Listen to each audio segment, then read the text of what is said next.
ஆண்டவராகிய இயேசு கிறிஸ்துவின் நாமத்தினாலே உங்கள் யாவரையும் அன்போடு கூட வாழ்த்துகிறேன். இந்த வேளையிலும் இந்த அருமையான இல்லத்திலே நாம் திருச்சபையாய் இணைந்து தேவனுடைய நாமத்தை மகிமைப்படுத்தவும், அருமையான மகளுடைய பிறந்தநாளை நாம் கொண்டாடவும் தேவன் தந்த இந்த அருமையான ஸ்லாக்கியத்திற்காக தேவனுக்கு நன்றி சொல்லுகின்றேன்.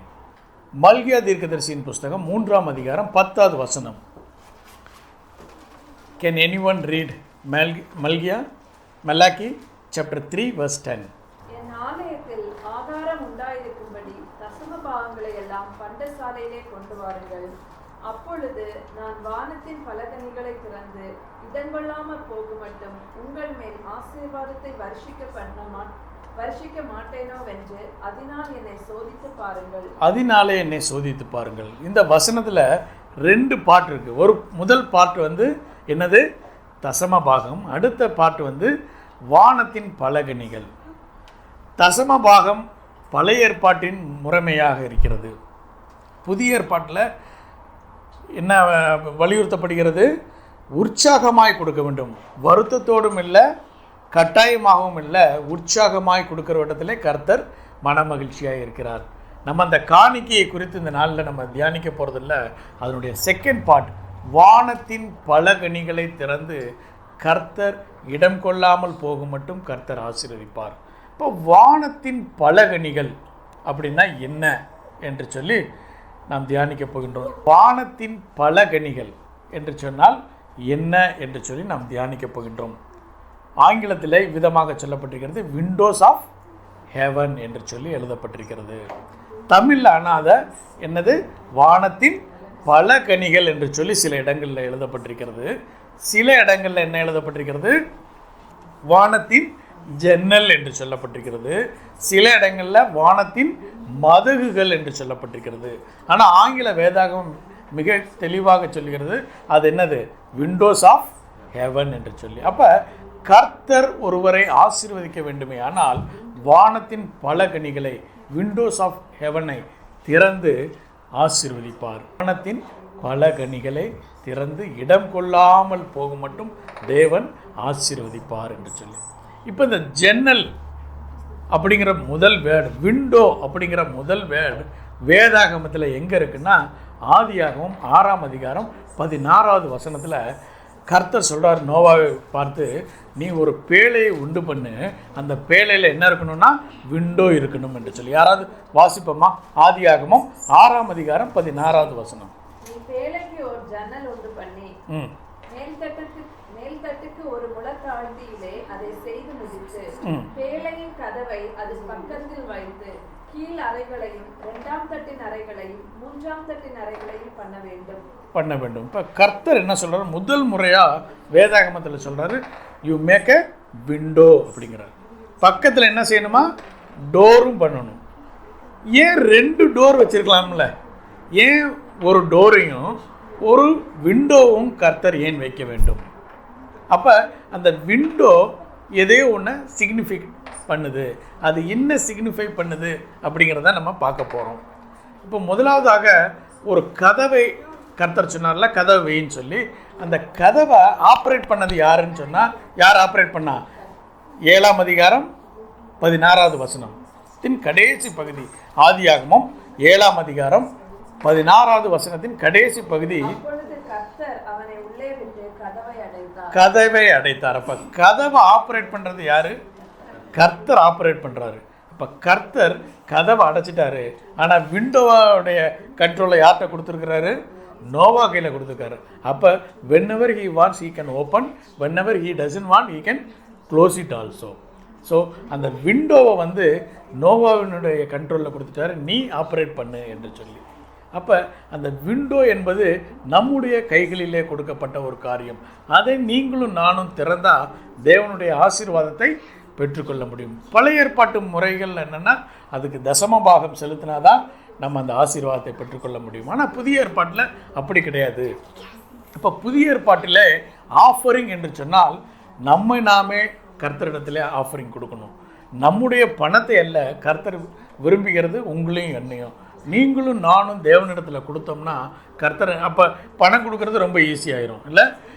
அதனால தான் கர்த்தர் சொல்கிறாரு, நீ ஒன்று என்னிடத்திலே கொடு என்று சொல்லி. அப்போ நீங்களும் நானும் கர்த்தரிடத்திலே கொடுக்க போகும்போது கர்த்தர் நிச்சயமாய் நம்மை ஆசீர்வதிக்க தேவன் வல்லவராயிருக்கிறார். அப்போ இந்த ஆசீர்வாதம் எப்படியெல்லாம் நோவாவின் வாழ்க்கையில் நடந்தது என்று சொல்லி சில காரியங்களை பார்ப்போம்.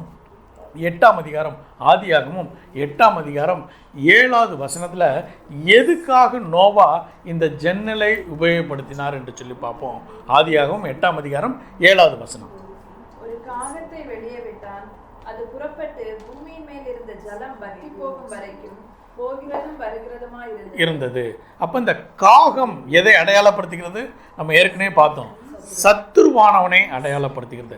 சத்துருவானவன் நம்முடைய எல்லைகளிலே அனுதினமும் செயல்பட காத்து கொண்டிருக்கிறான். எப்படி செயல்பட வேண்டும் என்று சொல்லி அவன் ஏதாவது ஒரு வகையில் செயல்பட்டு கொண்டிருக்கிறான். சத்துருவானவனை நம்முடைய எல்லைகளிலே, நம்முடைய ஆர்க்கில், நம்முடைய பேழையிலிருந்து வெளியே அனுப்புவதற்கு இந்த ஜன்னல் உபயோகப்படுத்துது. சத்ருவானவனுடைய கிரியைகளை நம்முடைய எல்லைகளிலிருந்து வெளியேற்றுவதற்கு இந்த ஜன்னல் உபயோகப்படுகிறது. நீங்களும் நானும் தேவனுடைய சமூகத்தில் காத்திருந்து சத்ருவானவனை இந்த எல்லைகளிலிருந்து விரட்டுவதற்கு இந்த ஜன்னல் உபயோகப்பட்டது. அதுக்கு அடுத்து என்னென்னா 8வது வசனத்தை வாசிப்போம். ஆதியாகமம் 8ஆம் அதிகாரம் 8வது வசனம். எதுக்காக யூஸ் ஆச்சுன்னா, பின்பு பூமியின் மேல் ஜலம் குறைந்து போயிற்றோ என்று அறியும்படி ஒரு புறாவை தன்னிடத்திலிருந்து வெளியே விட்டான். புறாவை வெளியே விட்டார். இப்போ முதல்ல எதை விட்டாரு? காகத்தை விட்டாரு. 2வது எதை விட்டாரு? புறாவை விட்டார். இந்த புறா என்ன செய்தது என்று சொல்லி 11வது வசனத்தை வாசிப்போம். அந்த புறா சாயங்காலத்தில் அவனிடத்தில் வந்து சேர்ந்தது. இதோ அது கொத்தி கொண்டு வந்திருந்த ஒரு ஒலிவ மரத்தின் இலை அதன் வாயில் இருந்தது. போதும். ஒலிவ மரத்தின் இலை. ஒலிவ மரம் எதை அடையாளப்படுத்துகிறது என்று சொன்னால், ஒலிவ மரம் இஸ்ரவேல் மக்களையும் ஆவிக்குரிய இஸ்ரவேலராகிய உங்களையும் என்னையும் அடையாளப்படுத்துகிறது. அந்த ஒலிவ மரத்தின் இலை எதை அடையாளப்படுத்துகிறது என்று சொன்னால், ஆசீர்வாதத்தை, அதாவது முக்கியமாக அது சமாதானத்தை அடையாளப்படுத்துகிறது. ஒலிவு மரத்தின் இலை எதை அடையாளப்படுத்துகிறது? சமாதானத்தை. சமாதானம் என்பதற்கு எபிரேய பாஷையில் என்னது? ஷாலோம் என்று சொல்லி. ஷாலோம் என்று சொன்னால் நம்ம ஏற்கனவே பார்த்தோம், நத்திங் லெஸ், நத்திங் புரோக்கன். எதுவுமே நமக்கு குறைவில்லாமல் தேவன் தர வேண்டுமே ஆனால் அதுதான் ஷாலோம். அந்த ஷாலோம் உங்களுக்கும் எனக்கும் கிடைக்க வேண்டுமே ஆனால் நீங்களும் நானும் விண்டோ ஆஃப் ஹெவன்ஸை நீங்களும் நானும் நாக் பண்ணுறவர்களாய் அதை திறப்பவர்களாக இருக்க வேண்டும். தேவன் இப்படிப்பட்ட ஆசீர்வாதத்தை உங்களுக்கும் எனக்கும் வைக்கிறார். இந்த ஆசீர்வாதம் ஷாலோம், இந்த சமாதானம் என்பது ஆவிக்குரிய வாழ்க்கையில் மாத்திரமல்ல, அது எங்கேருந்து இருக்குது? நம்முடைய உலக பிரகாரமான தேவைகள் எல்லாவற்றிலும் இந்த சமாதானம் இருக்கிறது. இந்த சமாதானத்தை தேவன் உங்களுக்கும் எனக்கும் தரப்போகிறார். அந்த சமாதானம் என்று சொன்னால் முதலாவதாக எதை குறிக்கிறது? நல்ல ஆரோக்கியம். உங்களுக்கும் எனக்கும் நல்ல ஒரு சுகத்தை வேண்டும், அல்லது நம்முடைய ஜீவனையிலே ஒரு பாதுகாப்பு வேண்டும், நம்முடைய வாழ்விலே ஒரு பாதுகாப்பு வேண்டும். அதுதான் முக்கியமான ஒரு மனிதர்களுக்கு இருக்க வேண்டிய ஒரு காரியம். அந்த பாதுகாப்பை தேவன் இந்த விண்டோ ஆஃப் ஹெவன் மூலமாக தேவன் தருகிறார். உங்களுக்கும் எனக்கும் தெரியும், யோசுவா எழுதிய புஸ்தகம் 2ஆம் அதிகாரத்துக்கு திருப்பிக் கொள்வோம். உங்கள் கைகளில் வேத புஸ்தகம் இருக்குமே ஆனால் யோசுவா சாப்டர் 2 திருப்பிக் கொள்வோம். அங்கே யோசுவா என்ன செய்கிறாரு? எரிகோ உடைய பட்டணத்தை வேவு பார்ப்பதற்காக 2 மனிதர்களை அவர் அனுப்புகிறார். இந்த 2 மனிதர்கள் இந்த எரிகோ பட்டணத்தில் போய் அந்த மனிதர்கள் எப்படி வாழ்கிறார்கள் என்று சொல்லி அதை பார்க்குறாங்க.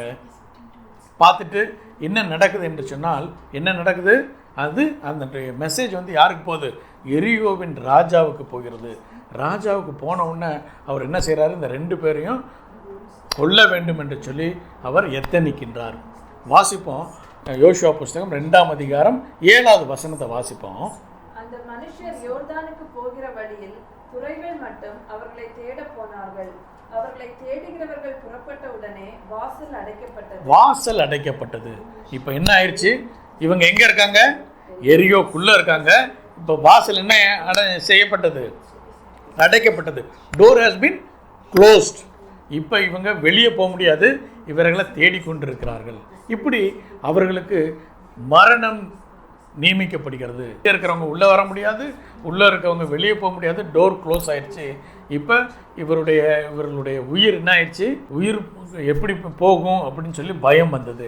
அப்போ கர்த்தர் என்ன செய்கிறாருன்னா, அதே 2ஆம் அதிகாரம் 11வது வசனத்தை வாசிப்போம்.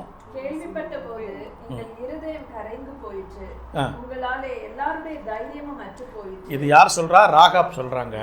உங்கள் தேவனாகிய கர்த்தரே உயர வானத்திலும் கீழே பூமியிலும் தேவனானவர். இப்போதும் நான் உங்களுக்கு தயவு செய்தபடியினால் நீங்களும் என் தகப்பன் குடும்பத்துக்கு தயவு செய்வோம் என்று கர்த்தர் பேரில் எனக்கு ஆணையிட்டு, நீங்கள் என் தகப்பனையும் என் தாயையும் என் சகோதரரையும் என் சகோதரிகளையும் அவர்களுக்கு உண்டான எல்லாவற்றையும் உயிரோடு வைத்து எங்கள் ஜீவனை சாவுக்கு தப்புவிக்கும்படி எனக்கு நிச்சயமான அடையாளத்தை கொடுக்க வேண்டும் என்றாள். அப்பொழுது அந்த மனுஷர் அவளை நோக்கி, எங்கள் ஜீவனே உங்கள் ஜீவனுக்கு ஈடு, நீங்கள் எங்கள் காரியத்தை வெளிப்படுத்தாதிருந்தால் கர்த்தர் எங்களுக்கு தேசத்தை கொடுக்கும் போது நாங்கள் தயையும் சத்தியமும் பாராட்டுவோம் என்றார்கள். அப்பொழுது அவர்களை கயிற்றினாலே ஜன்னல் வழியாய் இறக்கிவிட்டார். இப்ப என்னாச்சு? டோர் க்ளோஸ் ஆயிடுச்சு, ஆனா என்ன ஓப்பன் ஆயிடுச்சு? விண்டோ ஓப்பன் ஆயிடுச்சு. whenever people wants to close the door, God opens the window. When the enemy shut the door, God opens the door. எப்பப்பெல்லாம் நமக்கு அடைக்கப்படுகிறதோ, மனிதர்களினாலே சத்துருவினாலே கதவு அடைக்கப்படுகிறதோ, தேவன் என்ன செய்கிறாரு? ஒரு ஜன்னலை, மதகுகளை ஓப்பன் பண்ணி கர்த்தர் ஜீவனை காப்பாற்றுகிறார். இந்த 2 பேருடைய ஜீவன் எதனால் காப்பாற்றப்பட்டது என்று சொன்னால் அந்த விண்டோவால் காப்பாற்றப்பட்டது.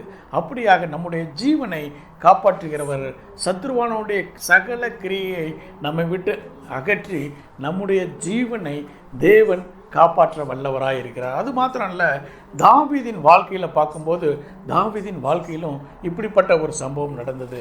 தாவீதினுடைய மாமனார், ஃபாதர் இன் லா சவுல் என்ன செய்கிறாரு? அவனை கொல்ல வேண்டும் என்று சொல்லி எத்தனிக்கின்றார். 1 சாமுவேல் 19ஆம் அதிகாரம் 12வது வசனத்தை திருப்பிக் கொள்வோம். இந்த சவுல் என்ன செய்கிறாரு? தன்னுடைய மகளாகிய மீகாலை திருமணம் செய்துவிட்டு அதே நேரத்தில் அவனுடைய ஜீவனை எடுக்க வேண்டும் என்று சொல்லி எத்தனித்து பல முயற்சிகளை செய்கிறாரு. கடைசியாக இந்த மனைவியோடு கூட மீகாலோடு கூட இருக்கும்போது சேவர்களை அனுப்பி அவனை கொன்று போடுங்கள் என்று சொல்லும்போது தேவன் தாவீதை எப்படி காப்பாற்றினார் என்று சொல்லி பார்ப்போம். 1 சாமுவேல் 19ஆம் அதிகாரம் 12வது வசனம். மீகாள் தாவீதை ஜன்னல் வழியாய் இறக்கிவிட்டாள், அவன் தப்பி ஓடி போனான். 15 வரைக்கும் வாசிக்கிறோம். மீகாளோ ஒரு சுரூபத்தை எடுத்து கட்டிலின் மேல் வைத்து அதன் தலைமாட்டிலே ஒரு வெள்ளாட்டு தோலை போட்டு துப்பட்டியினால் மூடி வைத்தாள். தாவீதை கொண்டு வர சவுல் சேவகரை அனுப்பின போது அவர் வியாதியாய் இருக்கிறாள் என்றாள். அப்பொழுது தாவீதை பார்க்கிறதற்கு சவுல் சேவகரை அனுப்பி அவனை கொன்று போடும்படிக்கு கட்டிலோடு அவனை என்னிடத்தில் எடுத்துக்கொண்டு வாருங்கள் என்றான். போதும். இப்படி பார்த்தா தாவீதினுடைய ஜீவன் எதனால காப்பாற்றப்பட்டது? இந்த விண்டோவால், ஜன்னலினாலே தேவன் அவனுடைய ஜீவனை சவுளுடைய கைகளிலிருந்து தப்புவித்தார். கர்த்தர் பல வேளைகளிலே நம்முடைய டோர் மனிதர்களினாலே சத்துருவினாலே பல முறை கதவுகள் அடைக்கப்படும் போது கர்த்தர் பல விண்டோஸை, பலவிதமான ஜன்னல்களை, மதில்களை, வானத்தின் மதில்களை தேவன் திறந்து நம்முடைய ஜீவனையும் நமக்கான ஆசீர்வாதத்தையும் தேவன் கட்டளையிட வல்லவராய் இருக்கிறார். ஆபத்தான சூழ்நிலையிலே நாம் அந்த ஜன்னல் பக்கத்தில் நின்று ஜெபிக்கிற போது கர்த்தர் மிகப்பெரிய கிரியைகளை செய்ய வல்லவராய் இருக்கிறார். when window opens miracle happens. அதுதான் தானியேலின் புஸ்தகம் 6ஆம் அதிகாரம் 10வது வசனத்தை வாசிப்போம். தானியேலின் புஸ்தகம் 6ஆம் அதிகாரம் 10வது வசனத்தை யாராவது வாசிப்போம். தானியேலோ என்றால் அந்த பத்திரத்துக்கு கையெழுத்து வைக்கப்பட்டதென்று அறிந்த போதிலும் தன் வீட்டுக்குள்ளே போய் தன் மேல் அறையிலே எருசலேமுக்கு நேராக பல கனிகள் திறந்திருக்க, பல கனிகள், விண்டோவை திறந்துட்டு, ஆங்கில வேதாகமம் சொல்லியிருக்கிறது, விண்டோஸை திறந்துட்டு எருசலேமுக்கு எதிராக அவன் என்ன செஞ்சானா? ஜெபித்தானா. ஜெபிக்கிற போது அவனுடைய எல்லா பாடுகள் மறைந்தது, அவனுக்கு இருந்த பயம் மறைந்தது. அவனை சிங்க கெபியில் போட்டாங்க. சிங்கம் என்ன செஞ்சிச்சு? பசியோடு இருந்த சிங்கத்தை வாய என்ன ஆயிடுச்சு? அடைச்சி. அதே சமயத்தில் அதே சிங்கத்தை தானியேலை வெளியே எடுத்துட்டு மற்ற பிரதானிகளை உள்ளே போடும்போது அது என்ன செஞ்சுச்சான், அவர்கள் கீழே இறங்கிறதுக்கு முன்னாடியே தாவி அவர்களை கொன்று போட்டது என்று சொல்லி வேதம் சொல்கிறது. பல நேரங்களிலே தேவன் வானத்தின் பல கனிகளை, விண்டோஸ் ஆஃப் தி ஹெவனை திறந்து தேவன் உங்களையும் என்னையும் தப்புவிக்கிறவராக இருக்கிறார். இது நம்முடைய சத்ருவானுடைய கிரியையை மாத்திரமல்ல, நம்முடைய ஜீவனை மாத்திரமல்ல, பல நேரங்களிலே ஆசீர்வாதத்தை தேவன் கட்டளையிட வல்லவராக இருக்கிறார். 2 ராஜாக்கள் 7ஆம் அதிகாரத்துக்கு திருப்பிக் கொள்வோம். 2 ராஜாக்கள் 7ஆம் அதிகாரம் 1வது வசனத்தை மாத்திரம் வாசிப்போம். அப்பொழுது எலிசா, கர்த்தருடைய வார்த்தையை கேளுங்கள். போதும், இந்த சம்பவத்தை நான் சுருக்கமாக சொல்லிடுறேன். இப்போ என்ன ஆச்சுன்னா, இந்த சமரியாவை ஆண்டு கொண்டிருக்கக்கூடிய ராஜா யாருடைய மகன்? ஆகாப்புடைய மகன். ஆகாப் எப்படிப்பட்ட ராஜா? ஏசபேலுடைய கணவன். ஏசபேலுக்கும் ஆகாப்புக்கும் பிறந்த ஒரு மகன். இவர் வாழ்ந்து கொண்டிருக்கிறாரு. அப்போ அந்த தேசத்தில் மிகவும் பொல்லாப்பு நடந்து கொண்டிருக்கிறது. கர்த்தர் இவர்களை தண்டிக்க வேண்டும் என்று சொல்லி சிரியாவுடைய ஆர்மி வந்து அந்த சமரிய பட்டணத்தை முழுவதுமாக ஆக்கிரமித்து கொண்டு விட்டது. ஒருவரும் உள்ளேயும் போக முடியாது, ஒருவரும் வெளியும் வர முடியாது. அதனால் மிகப்பெரிய உணவு பற்றாக்குறை அந்த இடத்துல வந்துச்சு. அப்படி ஒரு பஞ்சம்னா மனிதர்களையே கொன்று சாப்பிடக்கூடிய ஒரு சூழ்நிலை வந்தது. அந்த 6ஆம் அதிகாரத்தில் படிச்சிங்கன்னா, மனிதர்களை கொன்ற மாதிரி என்னுடைய மகனை நான் கொடுத்துருக்கேன், அவளுடைய மகளை எனக்கு கொடுக்கணும், ஆனால் தரமாட்டேங்கிறான் சொல்லி ராஜாவின் இடத்துல முறையிடக்கூடிய சூழ்நிலை. அப்படி ஒரு கொடூரமான பஞ்சம். பொதுவாக கழுதையை வந்து தலை யாருமே சாப்பிட மாட்டாங்களாம். அதை வந்து 80 வெள்ளிக்காசுக்கு விற்றாங்களாம். அதே போல் புறாக்கு கொடுக்குற கால்படி பயிர் வந்து 5 வெள்ளிக்காசுக்கு விற்றாங்களாம். அவ்வளவு எக்கனாமிக்கலி ரொம்ப டவுன் ஆயிடுச்சு. ஏன்னா உள்ளே இருக்கக்கூடிய மனிதர்கள் வெளியே போக முடியாது, வெளியே இருக்க மனிதர்கள் உள்ளே போக முடியாது. அப்படி ஃபுல்லாக சரௌண்டிங் ஆயிடுச்சு. கர்த்தர் இவர்களை தண்டிப்பதற்காக சிரியா இராணுவத்தை அனுப்பி முற்றிலுமாய் அவர் என்ன செய்கிறாரு, முற்றுகையிடுகிறாங்க. அப்போ அங்கே மிகப்பெரிய பஞ்சம் நடக்குது. அந்த பஞ்சத்தை பார்த்து எலிசா ஒரு தீர்க்க தரிசனத்தை சொல்கிறார். அதான் 7ஆம் அதிகாரத்தின் 1வது வசனம். 2 ராஜாக்கள் 7ஆம் அதிகாரம் 1வது வசனம். திரும்ப ஒரு முறை கூட வாசிப்போமா? அப்பொழுது எலிசா, கர்த்தருடைய வார்த்தையை கேளுங்கள். நாளை இந்நேரத்தில் சமாரியாவின் வாசலிலே 1 மரக்கால் கோதுமைமா 1 சேக்கலுக்கும் 2 மரக்கால் வார்கோதுமை 1 சேக்கலுக்கும் விற்கப்படும் என்று கர்த்தர் சொல்லுகிறார் என்றார். இப்போ என்ன சொல்றாரு? வெள்ளியில் வித்துக்கிட்டு இருந்தது இப்போ என்ன செய்கிறாரு? சேக்கல்ல, டாலரில் வித்துக்கிட்டு இருந்தது சென்ட்டில் விற்க ஆரம்பிச்சிருச்சு. இப்போ அவர் சொல்கிறார், தீர்க்க தரிசனமாக சொல்கிறாரு, இப்போ என்ன செய்வாங்களாம், நாளைய தினம் இவ்வேளையில் எவ்வளோ விற்குமா? 1 சேக்கலுக்கும் விற்கப்படும். 1 மரக்கால் கோதுமை 1 சேக்கலுக்கும், 2 மரக்கால் வார்கோதுமை 1 சேக்கலுக்கும் விற்கும். அப்போ இவ்வளவு வளர்ச்சி ஒரே நாளில் கர்த்தர் கட்டளையிடுவார் என்று சொல்லி யார் தீர்க்கதரிசனம் சொல்கிறா? எலிசா சொல்கிறார். அதுக்கு அந்த ராஜாவினுடைய பிரதானி என்ன சொல்றான்னு பார்ப்போம். 2வது வசனம். அப்பொழுது ராஜாவுக்கு கைலாக கொடுக்கிற பிரதானி ஒருவன் தேவனுடைய மனுஷனுக்கு பிரதியுத்தரமாக, இதோ கர்த்தர் வானத்திலே மதகுகளை உண்டாக்கினாலும், கர்த்தர் வானத்திலே மதகுகளை உண்டாக்கினாலும் இப்படி நடக்குமா என்றார். இப்படி நடக்குமா? இவருக்கு ஒன்று மட்டும் தெரிஞ்சு, மதகு என்ன செய்யும்? ஆசீர்வாதத்தை கட்டளையிடும். ஆனால் அந்த ஆசீர்வாதம் எப்படி ஆகாது? ஸ்டெப் பை ஸ்டெப்பாக தான் ஆகும். ஒரே நாளில் இவ்வளோ பெரிய ட்ரிமெண்டஸ் சேஞ்சஸ் நடக்கிறதுக்கு வாய்ப்பே இல்லை. இது எப்படி நடக்கும்? நேற்றைய தினத்தில் எப்படி இருந்துச்சு, இன்றைய தினம் அது அப்படியே மாறுனா முடியாது. வானத்தின் மதகுகளை திறந்த ஆசீர்வாதம் வரும்னு நான் நம்புகிறேன். ஆனாலும் என்ன செய்யாது, இது நடக்க முடியாது. தொடர்ந்து வாசிப்போம்.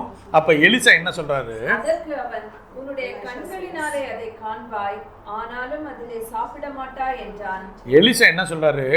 இது கண்டிப்பாக நடக்கும். இது நடக்கிறத நீ என்ன செய்வ? பாப்ப, ஆனால் நீ அதை சாப்பிட மாட்ட. இப்போ இதிலிருந்து நமக்கு என்ன தெரிஞ்சுன்னா, கர்த்தர் ஒரு தீர்க்க தரிசனத்தை சொன்னால் அதை என்ன செய்யணும்? பிலீவ் பண்ணணும். ஒருவேளை பிலீவ் பண்ண முடியலன்னா பரவாயில்ல, எதை செய்யக்கூடாது? டவுட் பண்ணக்கூடாது. இல்லை, பிலீவ் பண்ண முடிஞ்சா பிலீவ் பண்ணணும். பிலீவ் பண்ணலன்னா பேசாமையாவது இருந்துருக்கணும். நம்ம என்ன பண்ணக்கூடாது? டவுட் பண்ணக்கூடாது. சரி, டவுட்டே மனசில் வந்துருச்சு, சரி, அப்போ என்ன செய்யக்கூடாது? we have to zip our mouth. வாயை திறக்கக்கூடாது. இந்த வாயை திறந்து அவிஸ்வாசமான காரியத்தை சொல்லும்போது இந்த எலிசா என்ன சொல்கிறாரு? இது நடக்கும், கண்டிப்பாக நடக்கும். ஆனால் இந்த ஆசீர்வாதத்துக்குள்ளே யார் இருக்க மாட்ட? நீ இருக்க மாட்ட. நீ பார்ப்ப, ஆனால் அந்த ஆசீர்வாதத்தை நீ சுதந்திரத்தை கொள்ள மாட்ட, நீ அனுபவிக்க முடியாது. அநேக நேரங்களில் கர்த்தர் சொல்கிறார், நாளைக்கு உன்னை ஆசீர்வதிப்பேன்னா நம்ம சொல்லுவோம், நாளைக்கு எப்படிங்க நடக்கும்? ஒரே நாளில் கர்த்தராலே எல்லா காரியங்களையும் மாற்றி அமைக்க முடியும். நடந்துச்சா நடக்கலையா? நடந்துச்சு. கர்த்தர் மிகப்பெரிய சத்தத்தை உண்டாக்கணும். அப்படின்னால இந்த சிறிய இராணுவம் என்ன செஞ்சால், ஐயோ யாரோ பெரிய படம் வருதுன்னு சொல்லிட்டு அவர்கள் தங்களுடைய எல்லா பொருட்களையும் விட்டு அவங்க என்ன செஞ்சாங்க? ஓடிட்டாங்க. இங்கே இருந்த மக்கள் மறுபடியும் போகிறாங்க, யோர்தான் வரைக்கும் பார்க்குறாங்க, அவங்கள கிடைக்கவே இல்லை. திரும்பி வந்து அந்த பொருட்களை எல்லாம் எடுக்கும்போது அதே ஆசீர்வாதம் அந்த தேசத்தில் தேவன் கட்டளையிட்டார். அப்போ அந்த பிரதானி என்ன செய்கிறாரு? மரித்து போகிறார். அந்த வசனம் எதுன்னு பாருங்க, 17.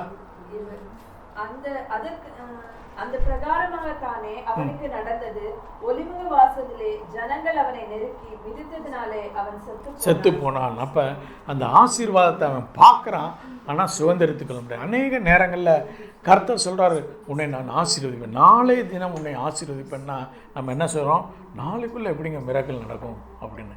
கர்த்தர் வானத்தின் மதகுகளை திறந்தா இடம் கொள்ளாத மட்டும் நம்மால் ஆசீர்வாதத்தை சுதந்திரித்து கொள்ள முடியும். அதுக்கு நீங்களும் நானும் செய்ய வேண்டியது, தேவனுடைய சமூகத்தில் நீங்களும் நானும் அவருடைய சமூகத்தில் ஒப்பு கொடுக்க வேண்டும். அவர் சொல்லுகிற காரியத்தை விசுவாசித்து அதை நம்பும்போது நிச்சயமாய் தேவன் நமக்கு ஆசீர்வாதத்தை கட்டளையிடுவார். இந்த நாளிலும் கூட கர்த்தர் சொல்கிறாரு, உங்களையும் என்னையும் பார்த்து கர்த்தர் நிச்சயமாய் உங்களுடைய என்னுடைய வாழ்விலே கர்த்தர் மிகப்பெரிய காரியங்களை செய்வார் என்று சொல்லி, இந்த நாளில் பிறந்த நாளை கொண்டாடும் அருமையான பிள்ளையை பார்த்து கர்த்தர் சொல்கிறார், நான் உன்னை வானத்தின் பல கனிகளை திறந்து இடம் கொள்ளாமல் போகும் மட்டும் நான் உங்களை ஆசீர்வதிப்பேன்.